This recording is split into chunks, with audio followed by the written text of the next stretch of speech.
পথবরোধ কিসের জন্য বা কী কারণে হঠাৎ করে সিলদাতে পথবরোধ? নমস্কার। পথ অবরোধের আসল কারণটা হচ্ছে শোভনদেব চট্টোপাধ্যায় যে বিধানসভার ভেতর যে বিবৃতি দিয়েছেন যে আদিবাসীরা এবং গোর্খারা বহিরাগত, তারই এই বিবৃতির বিরুদ্ধে উনি কীভাবে বললেন যে আদিবাসীরা বহিরাগত? শোভনদেব চট্টোপাধ্যায় বাবুকে আমি বলতে চাই, আপনি আদিবাসী নিয়ে একটু ভালো করে জানুন, ইতিহাসটা জানুন, বহিরাগত কে আর এখানের আদিম অধিবাসীর কে, সেটা আমি ভালোভাবে জেনেন।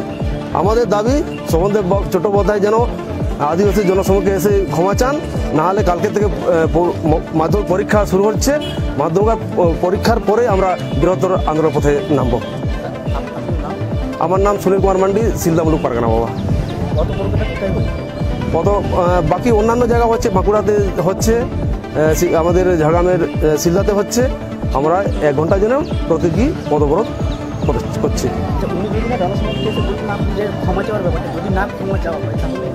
তাহলে মাধ্যমিক পরীক্ষার ধ্যান রেখে আমরা মাধ্যমিক পরীক্ষার পর বৃহৎ আন্দোলনের পথে নামবো।